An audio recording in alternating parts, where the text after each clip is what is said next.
As an accommodation to the senator from Indiana who wants to make a special introduction, Senator Cruz and I will turn to him first. Mr. Chairman and Senator Cruz, I thank you for the privilege of doing this. As you know, I tried hard to get on this subcommittee and didn't make it on the basis of seniority, but I commend both you and Senator Cruz for your leadership on this. It's real pleasure for me to introduce a distinguished constituent from Purdue University, Stephen Collicott. Dr. Stephen Collicott is an expert in his field and has received his undergraduate degrees from the University of Michigan and master's from Stanford, but joined the Purdue faculty in West Lafayette, Indiana, in 1991, where he is a professor in the School of Aeronautics and Astronautics. As you know, Mr. Chairman, our Aero-Astro program at Purdue is fairly well known. 22 astronauts have come out of Purdue and flown. Maybe one of them with you on your flight. I'm not so sure about that. Do you know the institution that has produced more than any other university? I'd love to say it was Purdue, but I think you're going to probably name some university in Florida. No, it's actually the Naval Academy. Oh, really? Okay.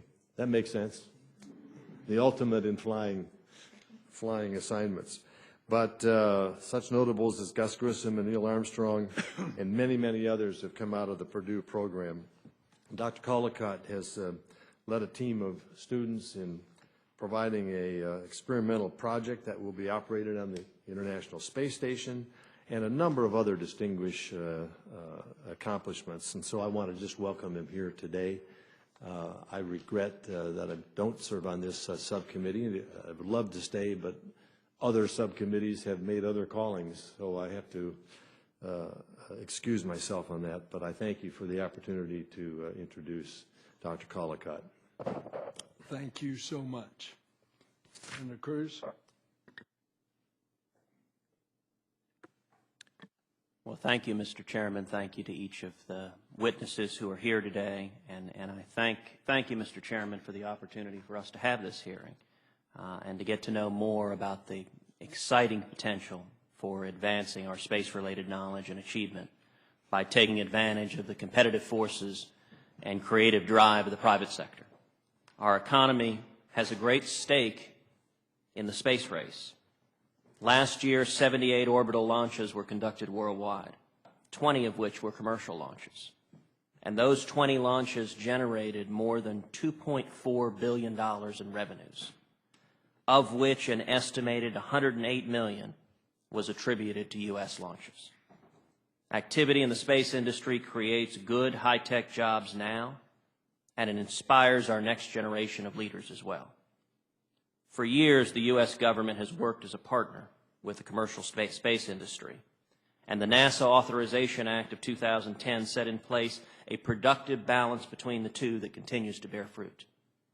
Today, I look forward to hearing from our panel about how we can achieve even greater efficiencies from that balance and how we can encourage more significant investment from the commercial space industry and what legal and regulatory challenges are presented by its future development. Thank you, Mr. Chairman. Thank you. As you can see, we run things a little differently on this committee. We're a little more informal. But when it gets to the subject of commercial space, it becomes extremely important.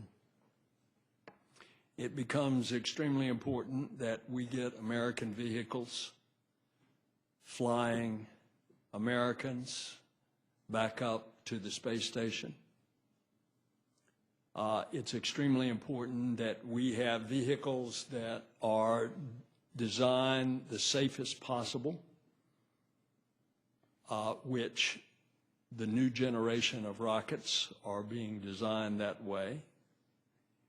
It was certainly an admonition of the Gaiman Commission that investigated the last space shuttle disaster, that said that once you've completed the space station with the space shuttle, you shut it down and you replace it with a safer rocket.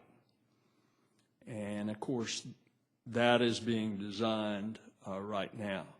We see the new applications of commercial activity in space. And although we've always had, basically, it's been the contractors that have produced the hardware and the systems under NASA's direction that has given us this extraordinarily successful program. It now enters a new dimension of commercial space.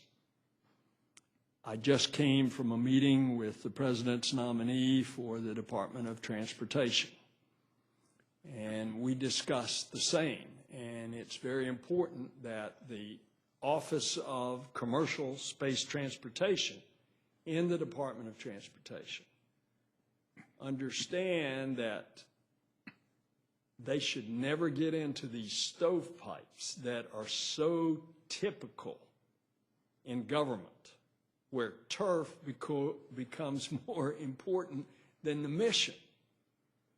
And then the turf battles and all the little jealousies occur.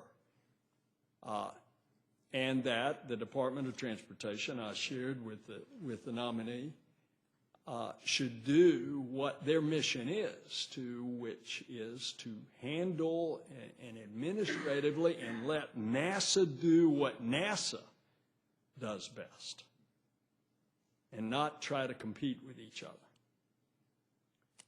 other.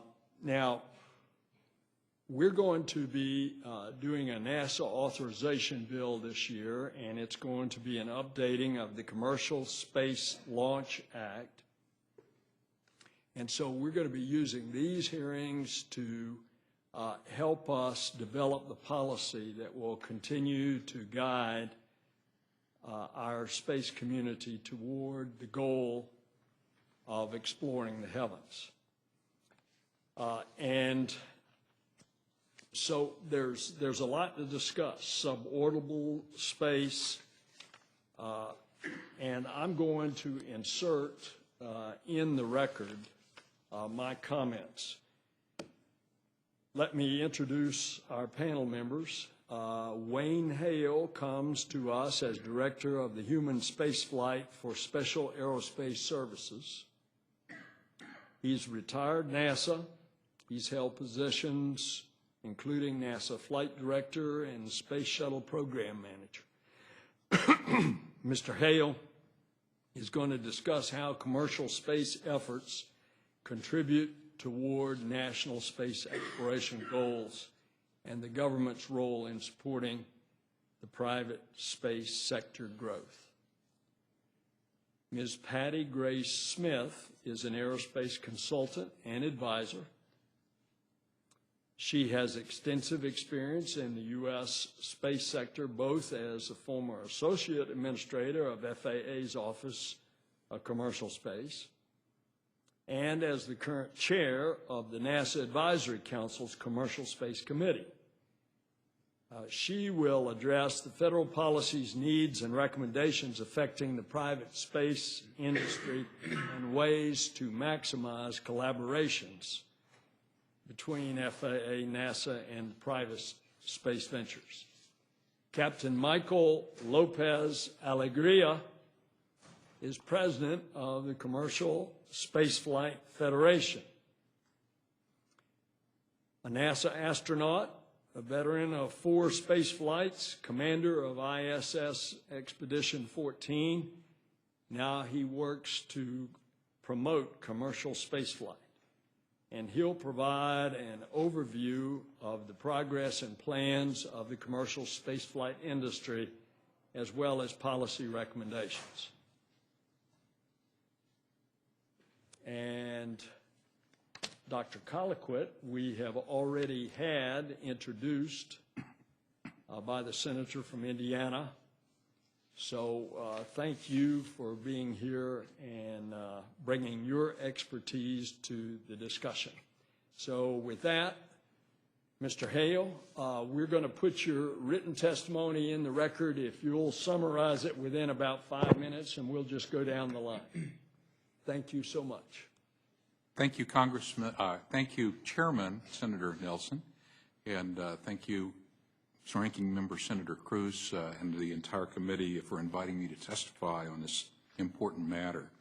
In the interest of full disclosure, you should note that I spent most of my professional life working at NASA in the Space Shuttle program. As a matter of fact, Senator Nelson, I was in mission control during your flight just a few years ago. During those many years, I have seen NASA at its very best and at its worst. The hard-working dedication of NASA personnel is phenomenal, and their talent and creativity are second to none. However, their endeavors have frequently been stymied due to the inherent bureaucratic inefficiencies of government work and the frequent shifts in priorities and funding that whipsaw space initiatives. My last NASA assignment was to define the management philosophy for the new Commercial Crew Program. After leaving NASA, my work has continued as a consultant. My company, Special Aerospace Services, advises entities involved in the commercial crew and commercial space cargo enterprises. And I have volunteered my time to work with the Commercial Spaceflight Federation to establish industry standards for this fledgling community. So the committee can see that I am hardly a disinterested party. In space today, the most singularly vexing problem is the high cost of getting to low Earth orbit. As Robert Heinlein once observed, when you are in Earth orbit, you are halfway to anywhere in the universe, which accurately reflects the physics of the situation. Today, getting that first step to the universe is very costly. Hundreds of potential business opportunities in the limitless resources of the solar system have floundered on the high cost of transportation to low Earth orbit. Asteroid mining, energy production, zero-gravity manufacturing are all within our grasp technologically, but will not be profitable businesses, until reliable and reasonably affordable transportation systems are in place. However, these new transportation systems to low Earth orbit have very high development cost. So we are in a chicken or the egg paradox. Space business needs low-cost transportation to become profitable, while potential private transportation services need established businesses to justify the cost of their construction. This is not the first time America has been in this situation. Both the early railroads and the fledgling air transportation industries found themselves becalmed in similar straits. The federal taxpayer stepped in to provide critical resources to help those industries develop. These federal investments paid back myriad-fold in tax revenues when the new industries caught fire. The history of spaceflight has been marked with the goal of decreasing the cost of transportation to low Earth orbit. In the last decade, the United States has embarked on a bold new experiment to turn over the creative reins of spacecraft development to nimble, flexible, creative, private commercial firms. Bolstered with a modicum of taxpayer resources, these businesses have leveraged private investment to develop new, much cheaper transportation systems. We see the first fruits of success today with the cargo-carrying craft, SpaceX's Falcon and Dragon, and Orbital Sciences' Antares and Cygnus. These cargo-carrying privately developed vehicles are starting to supply our government outpost, the International Space Station. In future years, the Boeing CST-100 and Sierra Nevada Dream Chaser, both flying on the proven ULA Atlas V rocket, will be added to the fleet to carry human beings as well as cargo. Poised on the cusp of these new systems, America runs the risk of being penny-wise and pound-foolish as we make the same mistake that doomed the space shuttle to much higher-cost operations, starving spacecraft development programs in the name of saving a few pennies for today's budget bottom line, resulting in compromised systems that, if they fly at all, will not be cheap enough to enable business in space. Regarding NASA's deep space exploration plans, the commercial systems will enable deep space exploration initiative in substantial ways. First, the International Space Station is our test laboratory for the critical technologies and systems that deep space exploration will need. Commercial transportation of cargo and crews to the ISS directly support deep space systems development. As deep space exploration proceeds, commercial Crew and cargo vehicles will likely be called on to aid with assembly and fuel delivery to low Earth orbit. Cost-effective commercial transportation to the low Earth orbit can make a vital difference in equipping the space fleet. The two efforts go hand in hand. Funding equity between the two programs is necessary to ensure the timely success of both. I urge Congress to fully fund both of these vital activities. They will allow American and American industries to lead in the exploration and development of human activity in our solar system. Paraphrasing John F. Kennedy, there is no project that is so important for the long-term success of humankind. And I hope that those historians of the future will record that at this crossroads of history, a creative, enterprising, far-sighted nation called America led that way. I look forward to your questions. Thank you, Mr. Hale. Ms. Smith? Mr. Chairman, Senator Cruz, and members of the subcommittee, thank you for inviting me to be a part of this hearing. As a former Associate Administrator for Commercial Space Transportation and as a current participant in the commercial space industry, I appreciate very much the opportunity to comment on partnerships to advance the business of space. These are milestone times for commercial space transportation. They are times that call for a balanced approach to make sure we know how we got here, where we are, where we're going, and how to best integrate the strengths, accomplishments, and lessons of the pioneers of American spaceflight and the pioneers of new space. Long-standing promises of commercial spaceflight are turning into visible results. SpaceX is servicing the International Space Station. Boeing recently performed a successful test of an integrated test article. Orbital Sciences has orbited a payload. Virgin Galactic has test dropped its space passenger vehicle, all remarkable achievements that some did not expect. Sierra Nevada recently successfully completed its integrated system safety analysis review. And the list of new developers goes on and on. X-Corp, Maston, Blue Origin, and Armadillo Aerospace, each determined, each hopeful and relentless, each focused on safety, and all making steady progress.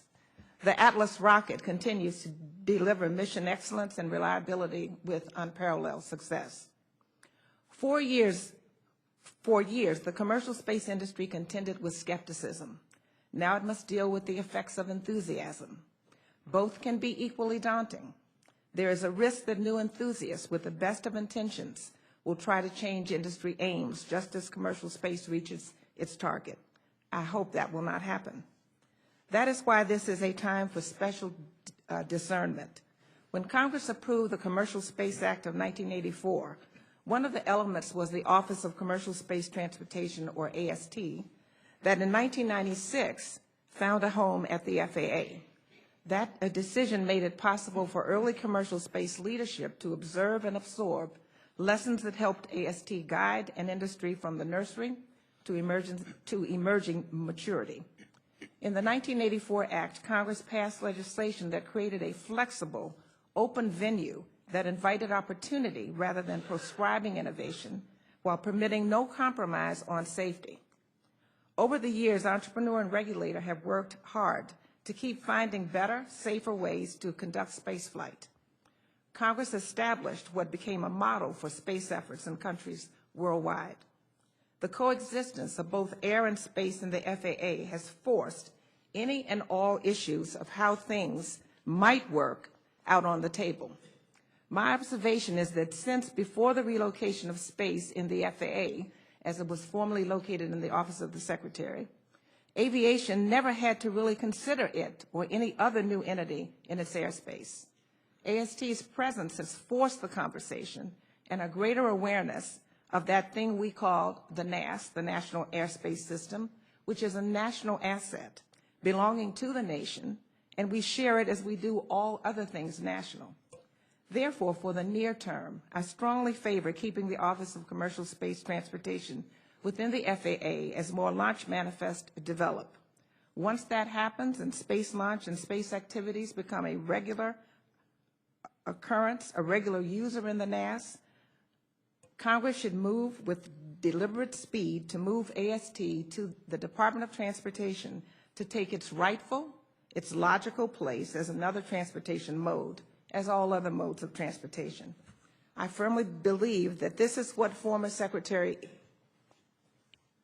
Elizabeth Dole had in mind when she proposed to President Reagan that commercial space reside in the Department of Transportation during its infancy, and what former FAA Administrator David Henson had in mind when he announced to all of the FAA management team the day commercial space arrived at the FAA, and I quote, "It will be a line of business, different but equal to all other lines of business.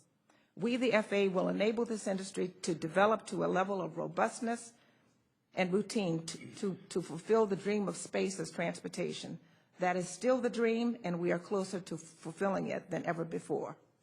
I believe AST should continue to supervise and solely regulate suborbital commercial launch operations, including those associated with rocket launches of either humans or cargo.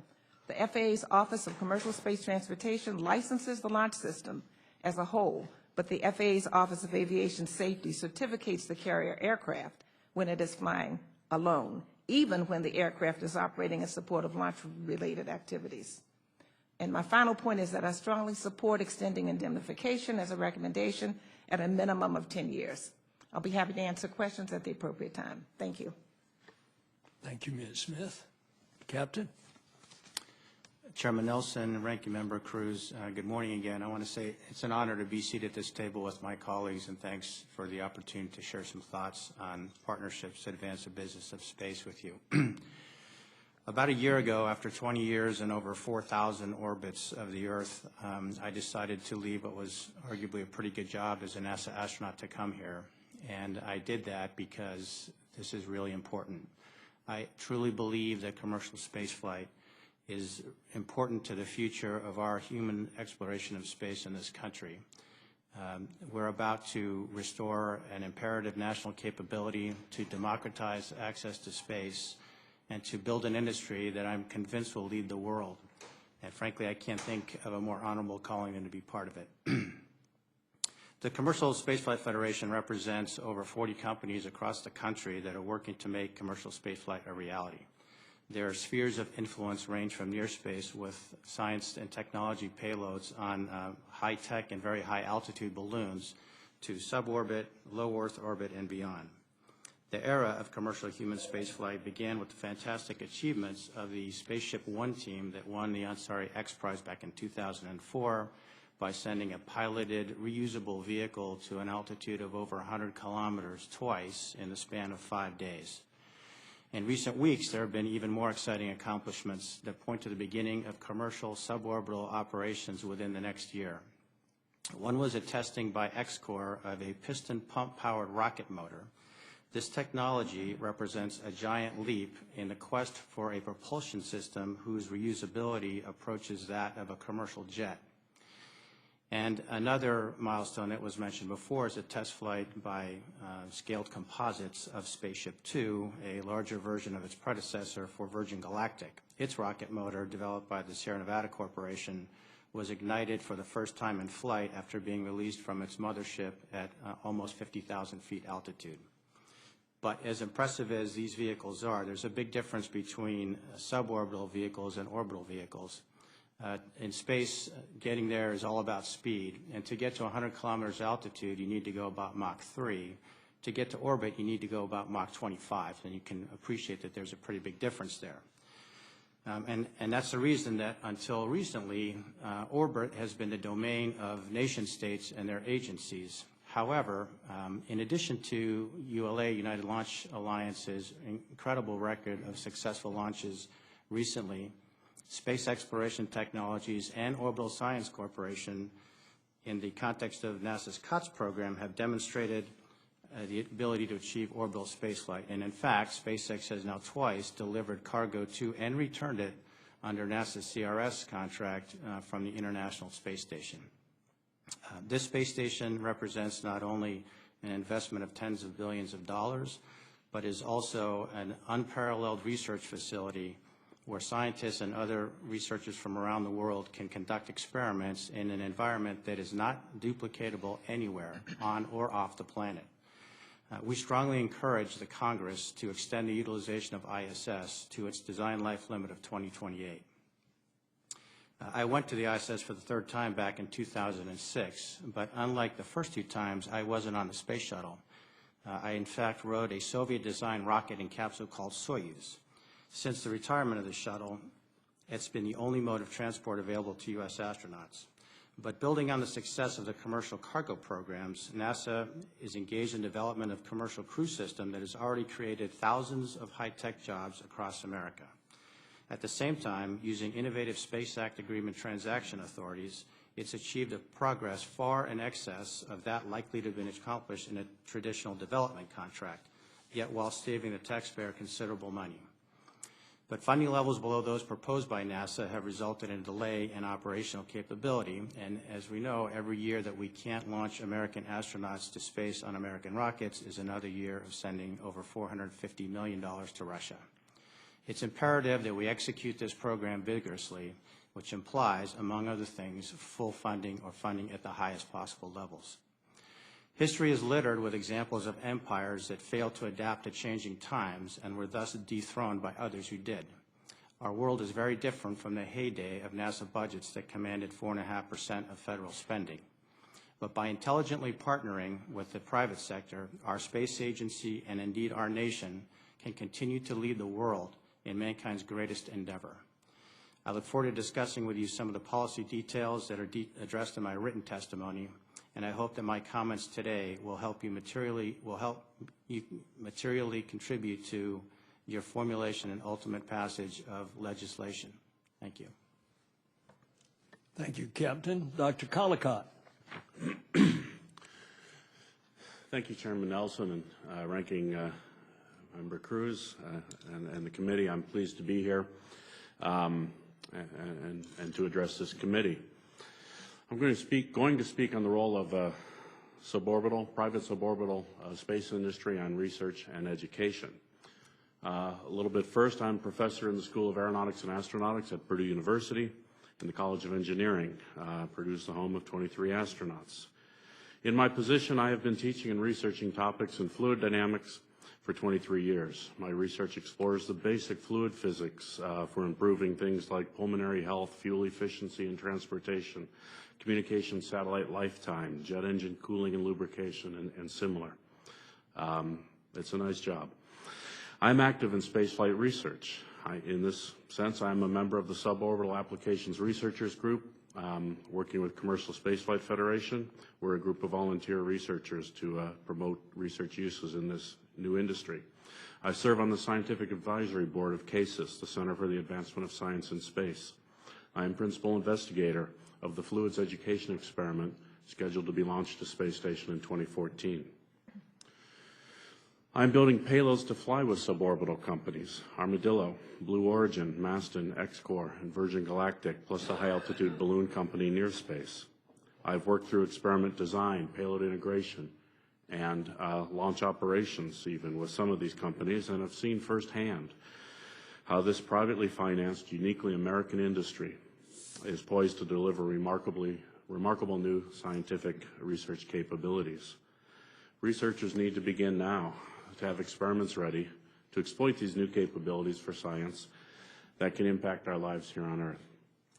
Already my student-built payloads have flown with an expensive German payload on Armadillo test flights. Now, 3 minutes of high-quality microgravity test time is ideal for a number of physical sciences. And others wish to look up or down from these vehicles with telescopes and other instruments for unique observations. Various biological, life sciences, and physiological researchers have well-justified plans for studies from the small scale, like cellular signaling mechanisms, to the large, that is up to many dozens of human subjects. Our own atmosphere is so poorly studied in the mesosphere and lower thermosphere that little is known. It's even difficult to find an expert in this part of the atmosphere. Yet this region, which is above all the balloon flights and below all the orbits, is where these new rockets will fly and coast on every mission, thus enabling many novel studies of this region, which is already thought to be important to carbon transport in our atmosphere. All these and other fields of science can benefit from launching quickly, repeatedly, and affordably on the new vehicles. Already this industry is impacting education. I teach a zero-gravity flight experiment class at Purdue every semester, building experiments for launches with several of these companies and also now a payload for NASA Flight Opportunities Program launch. Other universities are beginning to be involved too. For high schools, an automated student payload is easily affordable and would be just the next step in high school robotics. Thus, we can couple right into a phenomenal and popular hands-on, project-based STEM education program that already exists nationwide in our high schools. I see every semester how Purdue students are pulled into the experiment program, become inspired by the reality of science and engineering, and make early career decisions or choices to pursue excellence in STEM topics. People, perhaps you, often ask me for one good reason why these new rockets will be important. Just one good reason. Let's try this one. These rockets will provide new research capabilities of value to numerous fields of science, and this will produce advances not otherwise possible. Why not a second good reason? These rockets will fly from numerous locations and on short notice, so transient and one-time events in astronomy, planetary science, Earth observation, and atmospheric research can be captured. I can continue. These rockets will fly a research payload for a small fraction of the cost of traditional sounding rockets. They will fly a research payload to space more gently than traditional rockets. Thus, more sensitive instruments can be flown, and also cheaper off-the-shelf instruments can be used. Some of these rockets will fly the experimenter with the experiment, which is really very common in most experimental sciences. These rockets will be reusable, thus driving down the cost. These rockets are developed with private financing, so research agencies pay only for the flights they need. The great accessibility of these rockets will enable a great number of spaceflight technologies to be tested and advanced inexpensively in space, accelerating NASA along its exploration mission and strengthening the American companies that produce spaceflight systems for NASA. These new rockets will enable a great mass of small robotic student experiments from all ages of students. High school space experiments? You bet. That's exactly what we're talking about with these rockets. Undergraduate and graduate students in engineering and sciences can design, build, and perform original space experiments within a year, within a school year. It's interesting to note that numerous science leaders today began their careers as graduate students in balloon and traditional sounding rocket experiments. So that's 10 good reasons, I see, for using these vehicles. They're good science reasons, they're good education reasons, and I think they're good value per dollar reasons too. We should use traditional rockets when their capabilities are required, but most research and education, or much research and education, will make tremendous gains on the new vehicles. I urge you, Senators, to help us jump into using this emerging United States industry broadly for science and STEM education. This does require some money, and it needs continuity and leadership. A multi-agency, multi-year program would be ideal. Now is the time to begin to create the impacts we desire from this industry. I thank you for your attention, and will do my best to answer questions for you. Thank you all. Senator Cruz. Thank you, Mr. Chairman, and I thank each of the witnesses who testified today for your expertise and your illuminating comments. I want to begin by talking about the U.S. share of commercial launch right now. In 2012, as I understand it, there was roughly $2.4 billion in commercial launch revenues, and only about $108 million of that was attributed to the United States.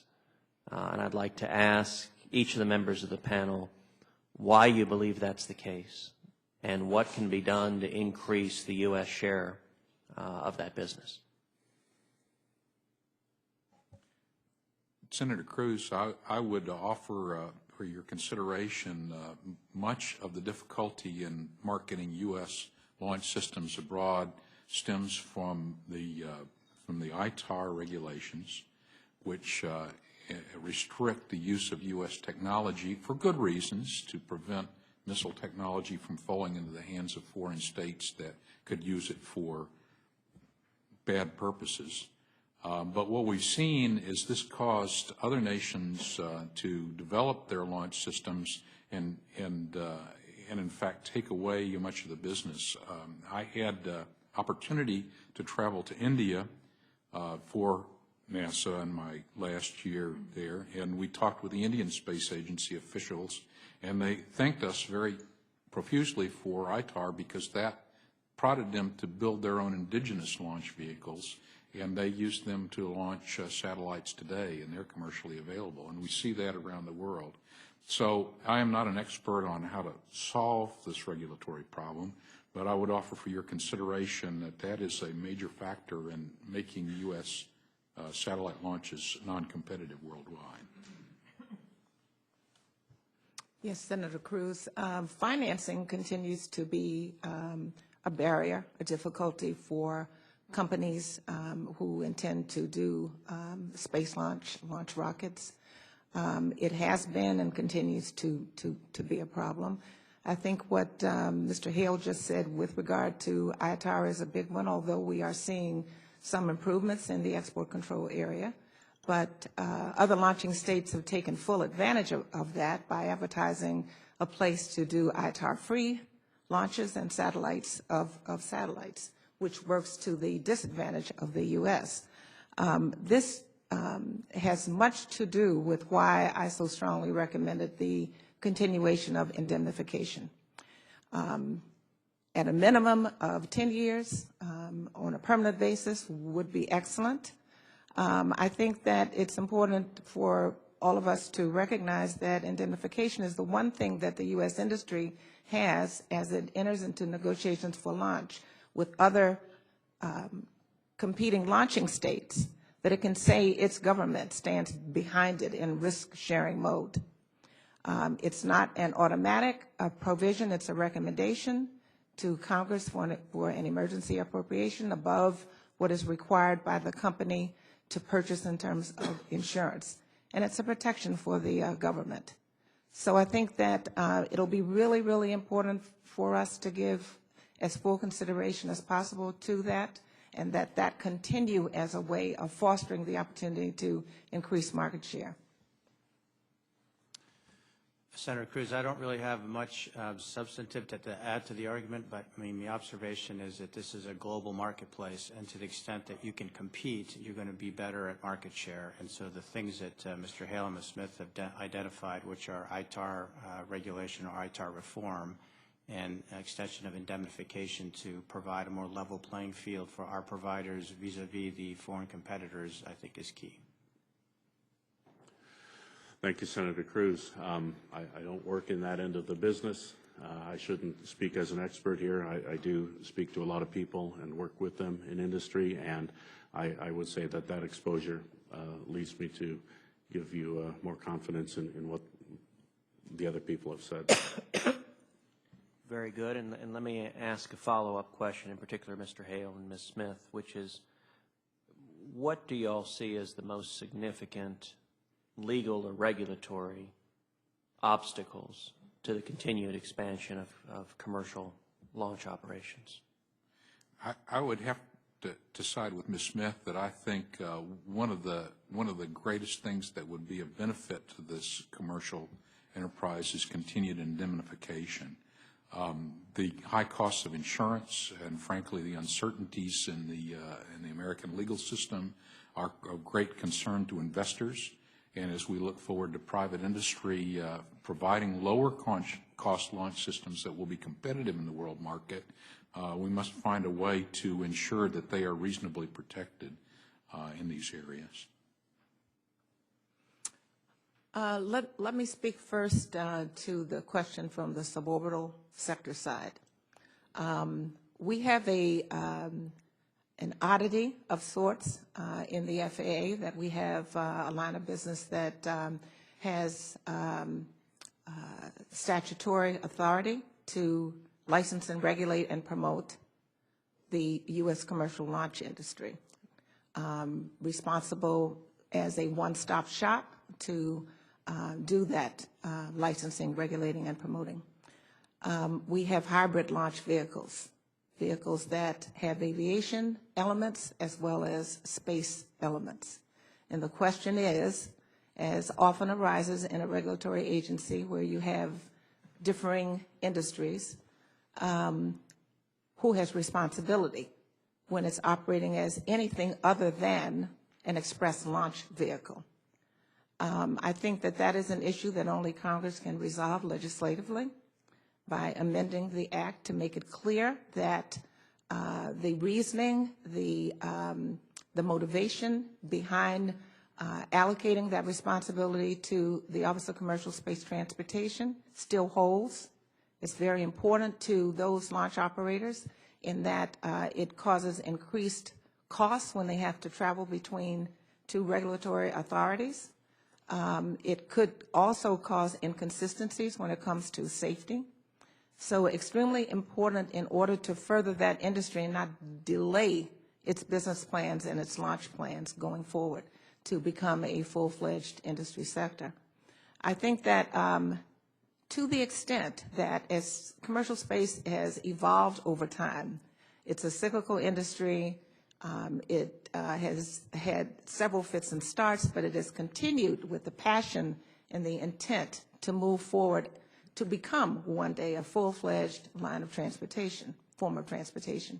So I think to the extent that things like indemnification, things like resolving any regulatory tangles, continuing the opportunity through the flexibility that is allowed in the statute for these vehicle operators to test and develop, do more testing and development, collect sufficient data to move forward is extremely important, and one that I would encourage that approach.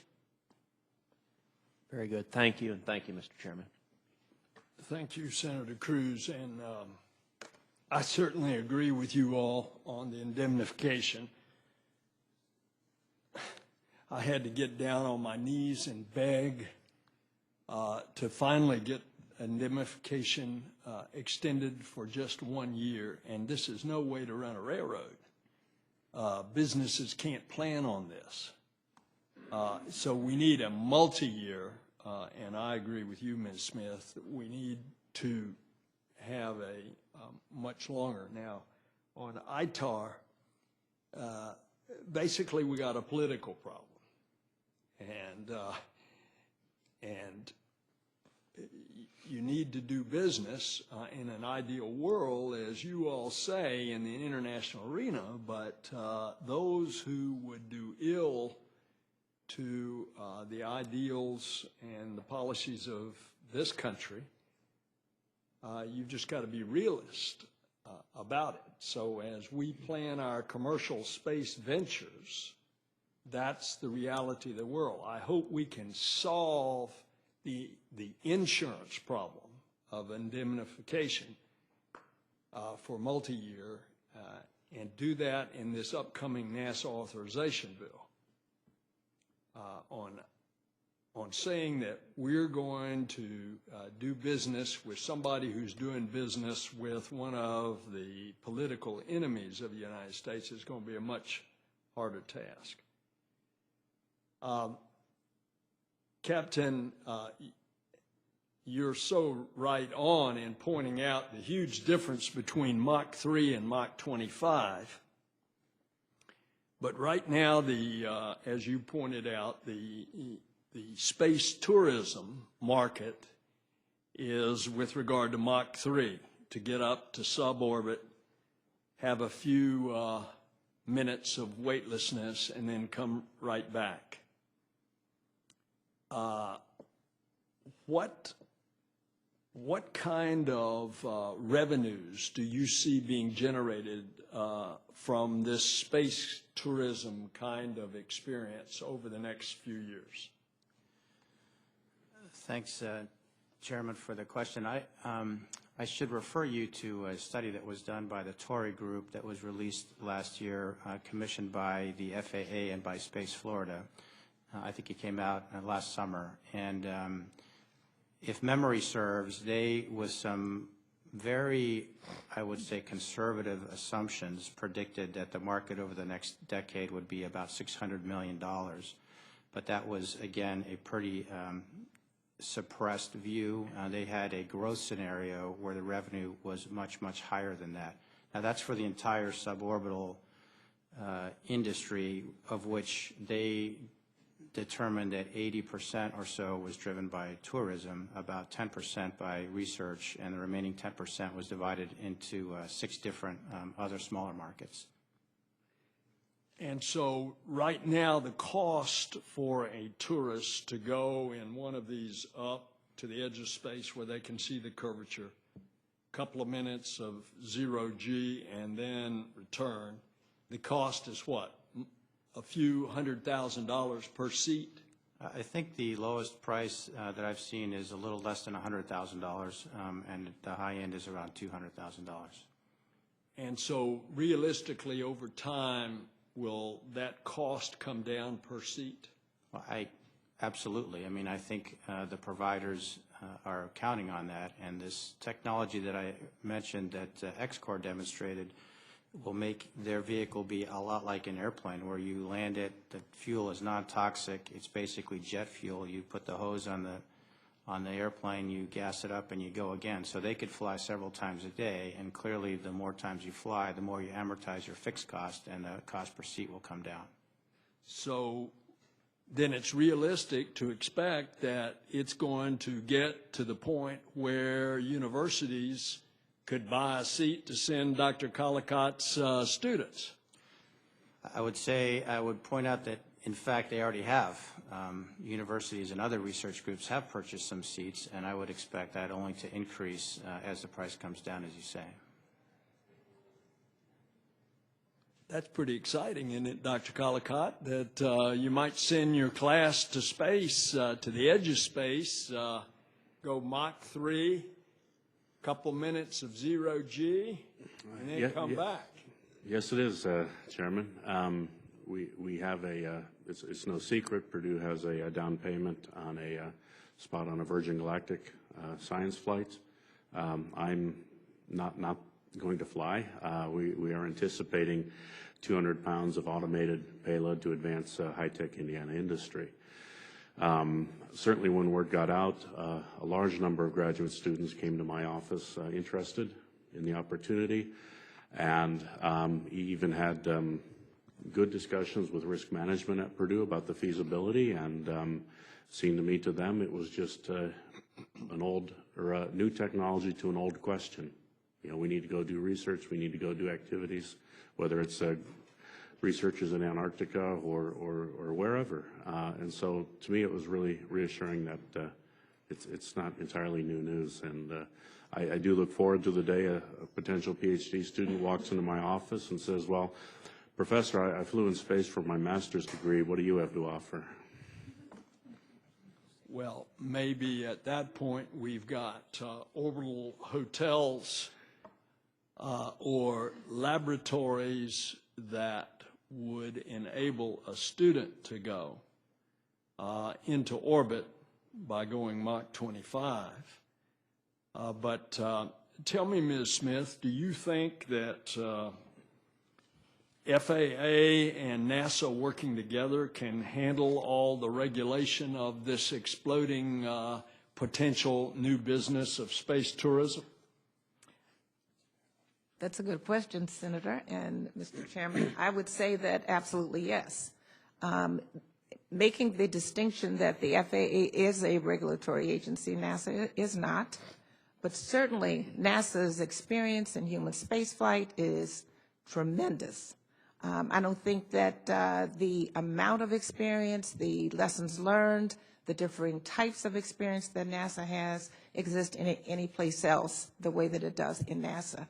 So FAA right now, Commercial Space Transportation Office, has had the majority of experience in dealing with commercial operators. That's its business, and that's what it has been doing.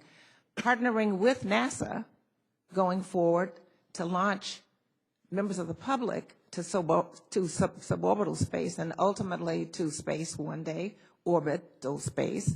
I think it is a natural kind of partnership that exists and will link itself together very, very closely as we go forward to actually have operational flights that take people to and from suborbit. So yes, I do think so. By the way, one of you mentioned that the life of the International Space Station ought to be extended to its expected design life in the late 20s, and I certainly agree. You remember when this thing started out, we had just gotten it built and just gotten it put together, and it was going to cease to exist after 2016. We got that extended to 2020, and I'm hoping that as the station starts to show its value, particularly with some of these promising new drugs that are being developed in their initial research stages, something that the average person on the street can identify with as to the value of what's happening on board the space station, that I'm hoping that incentives like that will enable us then to go ahead in the authorization to get it extended in its life. I want to ask Dr. Collicott, getting back to suborbital space, to what degree has your suborbital research opportunities encouraged your students to pursue careers in aerospace? Thank you, Chairman. Certainly, they choose to come to our Department of Aeronautics and Astronautics because that's already in their mind.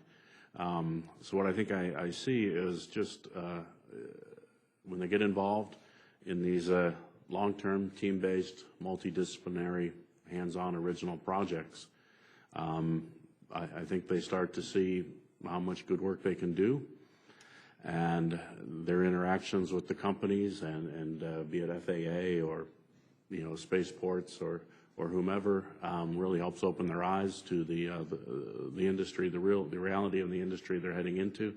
And I think it gives them great encouragement that the great achievements in aerospace are within their reach. They can be part of the teams that achieve these great things. So I see it as a great strengthening of their perhaps a childhood dream or childhood hope to get into aerospace. Do your students come to you thinking that the space program is over because of the mental image of the shutdown of the space shuttle? I'm very fortunate in my job at Purdue that many of our students, most of our students, come in pretty well informed and are aware that NASA's still in business. We still fly Americans in space. Space station is still operational. It's really more the thoughts you mentioned. I really see more as I'm going around town and around the country talking to the general public. Well, that is a fact. And what we're going to see is as the Mars program starts to kick in, and we'll start to see the first evidence of that next year as the Orion capsule is flight tested, then that awareness of the human space program will return. Then, of course, with whenever we can get Americans flying on American vehicles up to the space station, combine that with what's happening on the surface of Mars right now, and I think you're going to begin to get a gradual re-recognition of America's role in space. Senator Cruz? Thank you, Mr. Chairman. I'd like to address a question primarily to Mr. Smith and Mr. Hale, but would welcome the comments from any members of the panel. As you know, the FAA is currently under a moratorium on issuing regulations regarding certain aspects of commercial space flight. And what I would like to ask you is if you can elaborate on your views as to the importance of that moratorium and whether it should be extended and in what regards. Mm-hmm. Since I was at the FAA when the 2004 Act was first passed, and we had a very, very clear sense then, and I think now, that even while the moratorium was in place, if we had an unfortunate circumstance, if we observed something that was not safe, then we would be obligated to step up our oversight, to begin regulating, to recommend to Congress that we take a different approach if that were to happen. In the interim, I think the reason for the moratorium was to allow the time for vehicle developers to test and develop, to continue to collect data, to try things, to see if they work, all operating under the broad rubric of safety, which is the mantra in the commercial space launch industry. I think that things have not materialized as quickly as perhaps Congress contemplated at the time, and we have yet to have those first flights, operational flights, taking people to and from suborbital space that would allow the collection of data. However, every one of the vehicle developers that are in this market are testing, collecting data all the time, testing and developing, and they continue to maintain a position that says that they will fly when they're ready to fly, not before. So I think to the extent that the moratorium would be extended, I would say 8 years beyond the first operational flight with humans on it. Senator Cruz, I'm mindful of the fact that the FAA does in fact provide regulations for suborbital flight today, but they're regulations to protect the public. So the FAA has an extensive licensing process to ensure that these suborbital operators are protecting the non-involved public and property, and that is a very important aspect of their work. The other aspect of this is that everyone recognizes that in these early days, this is an experimental, high-risk situation, and the spaceflight participants, the space tourists, if you will, that are going to participate in this, need to be fully informed of the risks that are involved when they take on this high-risk endeavor. People in America today can take on many high-risk endeavors. Backcountry skiing, scuba diving in certain places. There are all kinds of high-risk endeavors that the federal government does not regulate, but to which we try to make sure the participants are fully informed of the hazards. And that, I think, is the basis for the current moratorium, that these participants coming from fields not versed in the necessarily aerospace can be informed of what it is they're really signing up for and have informed consent. That's a very important part of this so-called moratorium. And the other part of it, I think, also is that the Federal Aviation Administration is struggling with exactly how to write regulations for this new industry, and that some experience in watching how the industry performs would be very helpful to the FAA as they consider what regulations might be required. To go out and write regulations in advance of operations, I think, would be a very onerous thing to the industry and probably not efficient from the government standpoint. Thank you. Now I'd like to ask a question of Captain Lopez-Alegria, which is, many of the concerns we hear about commercial space have to do with the prospects of actual markets that will be able to sustain these efforts over and above the provision of services to the government. And can you share your views regarding the potential markets outside of the U.S. government? Yes. May I just add on to what Absolutely, please. So first of all, I would agree with both Wayne and Patti about what they said. First of all, the FAA is certainly regulating third-party safety right now. And also the reason that this learning period was put into place was to allow industry to innovate, so we wouldn't stifle things to cut off solutions to technical problems before their time.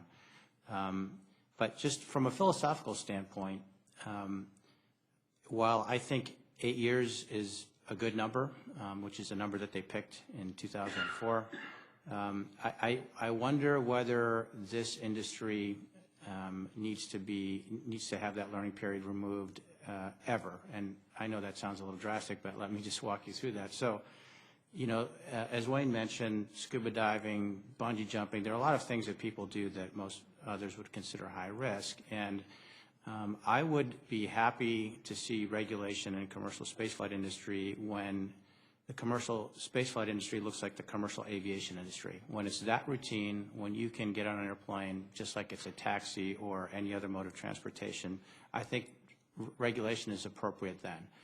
That to me seems like a long way off, and so I would just put out there as a stake in the ground that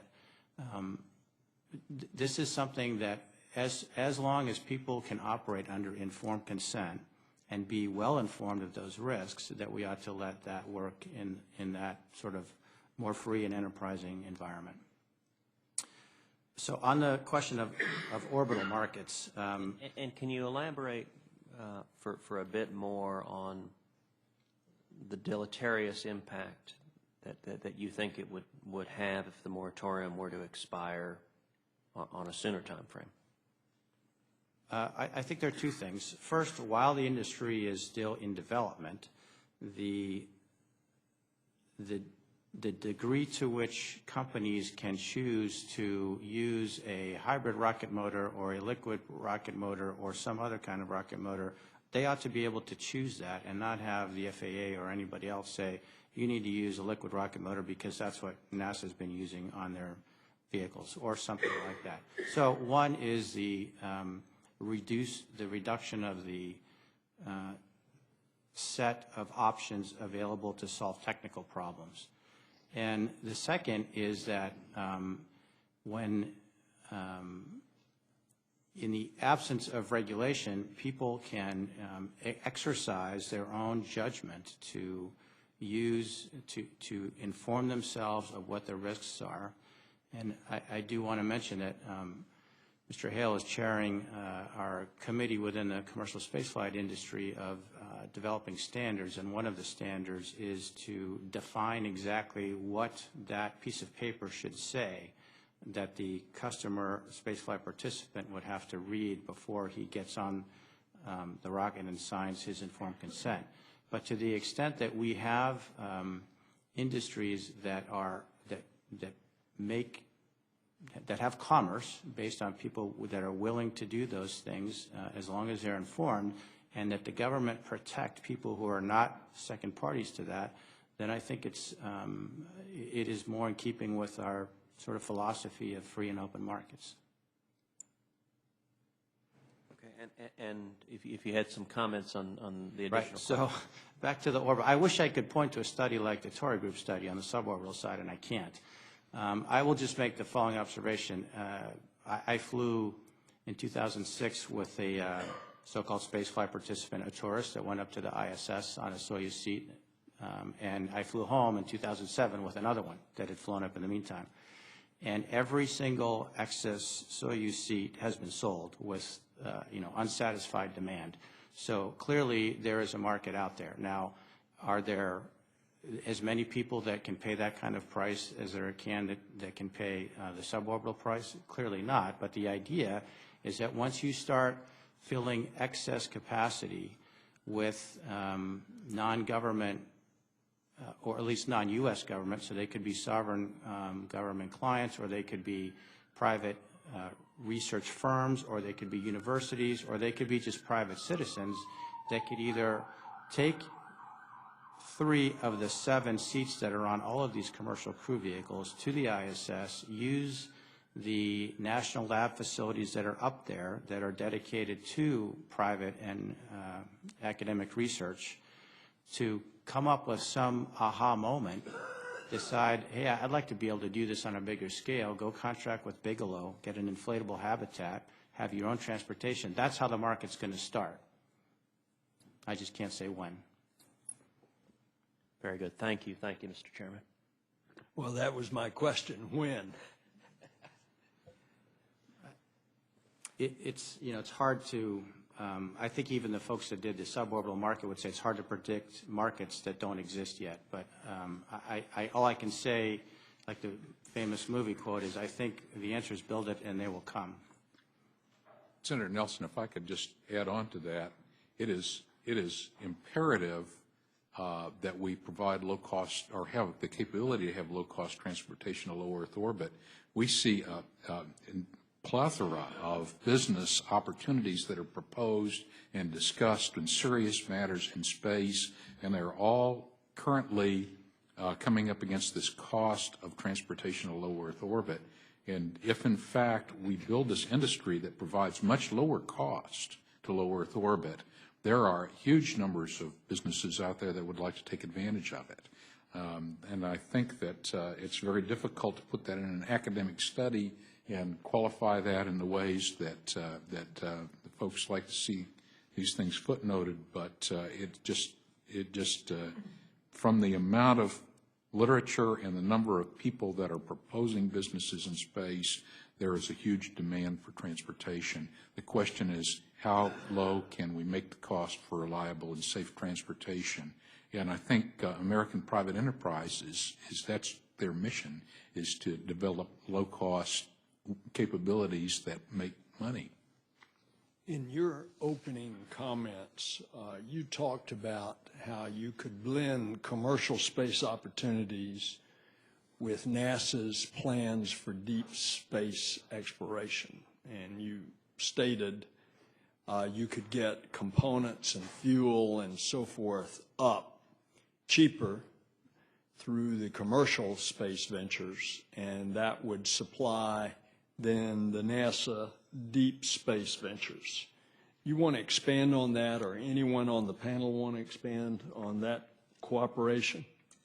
Thank you for that question, Senator Nelson. I think it's very important to consider this opportunity. And the first part of my statement of commercial space supporting the deep space exploration initiatives that NASA has in their future is with the International Space Station. I mean, there are many people today that are anxious to go on long-duration deep space missions, and that is clearly the future of where NASA is going to go, because the government's role truly is to push back the frontier, where probably the return on investment is a longer term than the business spreadsheets like for it to be. Those long-duration missions require a different kind of technology than we have previously seen, but they're being tested and tried out today on the International Space Station. It doesn't sound very glamorous, but every time I read in the space station report that the urine processor assembly is broken down and the crew's got to go fix it, that's another step on the learning curve to building a good closed-loop environmental control system that you're going to need to go on a month-long mission to an asteroid or a 3-year-long mission to Mars. Those kinds of technologies, even though we try to test them on the ground, they really aren't proven until they've flown in space and you get to see what an actual operation in space does to those engineering systems. That's vitally important. So keeping the International Space Station going as a test bed, supplying it with cargo and crews, vitally important, and that is exactly what the Cargo Resupply Services contract is all about. That's exactly what the Commercial Crew Program Office is trying to provide. Having said that, there are many ways to explore deep space. The current plan that NASA is developing with the Space Launch System and the multipurpose crew vehicle, the Orion capsule, I think are aimed toward those deep space opportunities.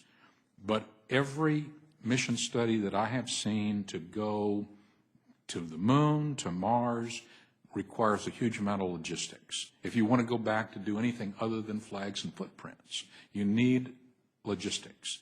I think it was General Schwarzkopf that said that armchair generals study tactics and real generals study logistics. Getting mass to low Earth orbit is halfway to anywhere in the universe. And if we can supply equipment, fuel, even crews cheaply to low Earth orbit, that has got to be a vital link in ensuring that whatever deep space capabilities we go from low Earth orbit in pursuit of, we have the material that we need to make them successful. So low-cost transportation enables all of that. That's what we're all about in the commercial space enterprises. I agree with you. Why do you think it's been so hard to change? the mentality in our American space program to get to that point that eventually, I think you say, that's what will happen. The commercial program will collaborate, supplement, enhance the NASA deep space program. Why has it been so hard to get there? People in my generation grew up with Apollo, Senator, and that is our mental model for how space exploration should be done. And the situation and the world geopolitics in the 1960s, that was the only way to carry out such a model. That could work today, but it would require a huge expenditure of taxpayer money. I'm sure that given 4 or 5% of the federal budget, NASA could completely do that job. But knowing that the United States consensus on how much of their national treasure we are willing to devote to space exploration is about 0.5% of the federal budget. That's the consensus. That's where it's been for more than 2 decades. We need to see how we can leverage that to do those great things, and it can't all be done by NASA.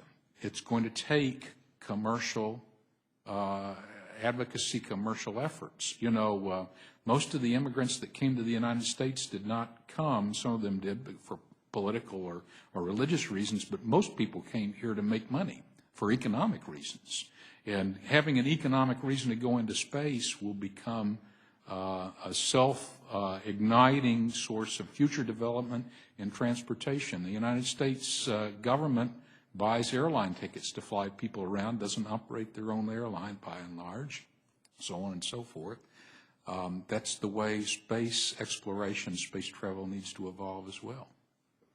Anybody else want to comment on that? The question is, why has it been so hard for the American space program to change, to accept the fact that the commercial space program can be complementary to the deep space exploration?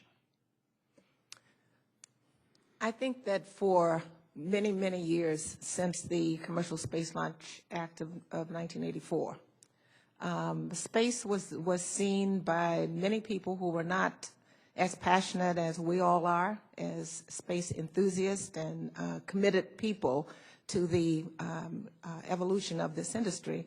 Many people simply did not think that it would happen. They saw it in the domain of the government exclusively and did not understand the role of private enterprise in fostering the goals of space. I think from that point, it goes to where we sit is what we know often. So NASA, as the vanguard of space for the country, the agency principally responsible for space exploration, continued to feel that and enjoy a reputation, as it does now, as the premier agency for space. I can tell you that even though the FAA was solely responsible for commercial space transportation, anytime a rocket launched, people associated it with NASA. That has changed over time. That is changing every day. And I think that the kind of partnership that NASA has helped foster with the commercial industry through Space Act agreements, its COTS program, CCIPT program, those things will continue to represent to the American public what is possible through commercial space transportation as the government helps enable that. So I think that is a part of the reason. I think another part of the reason is that people just simply hadn't seen it. Something changed in the landscape in 2004 with the launch of Spaceship One. Standing there at the flight line, looking at people who had traveled there from all over the country and the world to see that, to witness that, to be a part of that, as many of them had when the first shuttle launch took place, was an astounding thing to see. And people then saw that as a real possibility, that we can do this commercially, that we can contribute to the nation's space story in a viable way. So I think as we go forward and as space becomes more, commercial space becomes more a reality in NASA, meeting NASA requirements going forward, meeting NASA requirements in terms of crew and cargo to the ISS, spawning other destinations in space, inflatables like Bigelow Aerospace, I think that that gap, that reason for not moving as quickly as we could have will change. Anybody else? Well, of course, one of the questions that Senator Cruz and I have to deal with as we get ready for this NASA authorization bill is the continued amount of money that will go into the commercial crew program. And of course, I think the atmosphere is getting better because of the successes that we've seen, but the successes that we've seen with regard to the commercial rockets and the commercial cargo, but in the past, it sure has been difficult to get people to recognize what a lot of you all are talking about. Any closing comments from any of you all? Well, it's been most illuminating. Thank you. The meeting is adjourned. Thank you.